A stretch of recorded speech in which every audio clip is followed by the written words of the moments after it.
Hello, everybody. How you guys doing today? I pray you're doing well. I should do. And welcome to the Bible, block by block. Today is the 198. For the 198, we're gonna be reading unclean animals.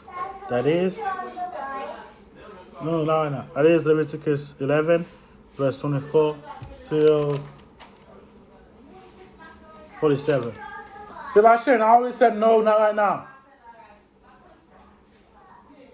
Sorry. All right, let us begin. Our Father in heaven, holy is your name. Your kingdom come, your will be done on earth as it is in heaven. Give us this day our daily bread. Forgive us our debt, as we forgive our debtors. Do not lead us into temptation, but deliver us from the evil one. For your kingdom and your glory and your honor is forever and ever. Amen. All right, unclean animals. Before we go to that, so let's do a little step back, right? Let's do a little reading before we jump to the verses. Right or wrong ritual, life or death. In the modern Western world, we tend to think of religious ritual as a procedure by which a group of people worship. It is not a crisis of faith if some part of a ritual is not done exactly right, but in the ancient ritual world was considered something to be performed correctly. The ritual properly performed was I read that one already. Well, I don't know. The ritual properly performed was properly religion. I don't know if I read it for you guys or I read it for myself, but I read that one already. To make honor in the prescribed form of the rite was not just a mistake, but an act of impurity. The priests who were anointed and set apart to perform the ritual were expected to live by a more stringent set of rules than were ordinary people. They had to memorize all liturgy, hymns, and word for every religious service. The ancient world had service for deities every day of the year, and so specifically were needed among the priesthood who could handle any service. These priests, if it was believed, were chosen by a deity being worshipped. I know I read that quite before.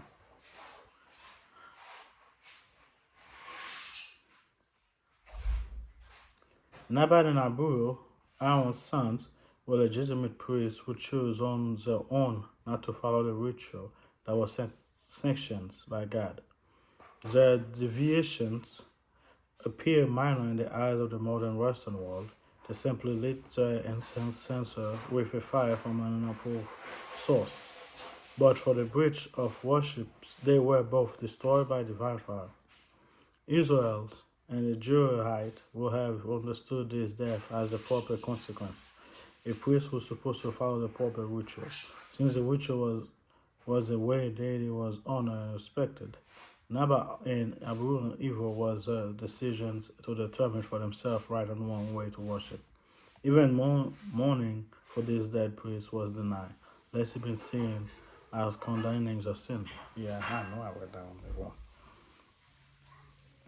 Anyway, the most holy place, the capital. I feel like I've read all this before. But let's go to the reading. Unclean animals. By this you shall become unclean. Whoever touch the carcass of any of them shall be unclean until evening. Whoever carry part of the carcass of any of them shall wash his clothes and be unclean until evening. The carcass of any animals which divides the foot, but is not cloven hoof, or does not chew the cuds, is unclean to you. Everyone who touches it shall be unclean. And whatever goes on his paw among all kinds of animal that goes on all four, those are unclean to you.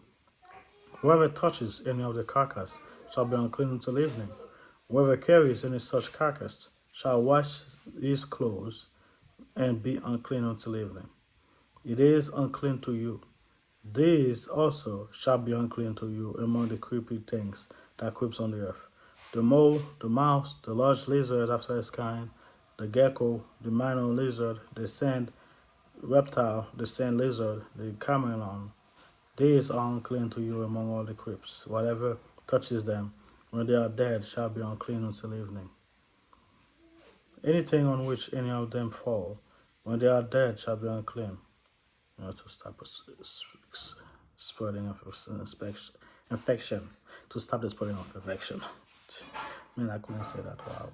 Anything on which any of them fall, when they are dead, shall be unclean. Wow. Whether it is any of them on the wood or cloth or the skin or sack, whatever it is in which any work is done, it must be put in water, and it shall be unclean until evening.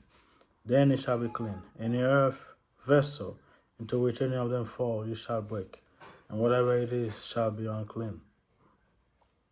In such a vessel, any edible food upon which water fall becomes unclean, and any drink that may be drunk from it become unclean. And everything in which part of it such carcass fall shall be unclean, whether it is an oven or cooking stove. It shall be broken. Hey.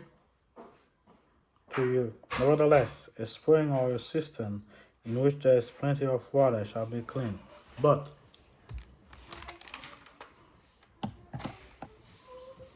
whatever touches any such carcass become unclean.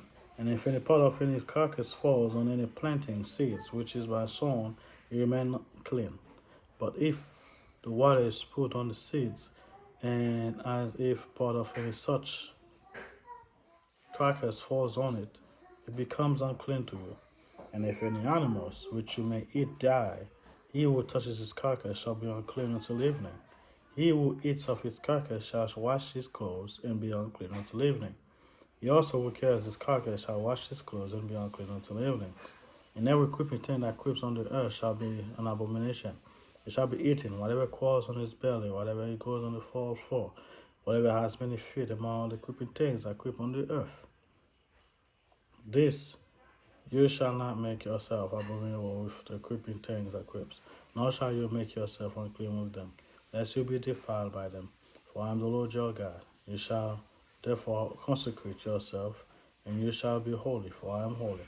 And there shall you defile yourself with any creeping things and creep down the earth, for I am the Lord who brings you out of the land of Egypt.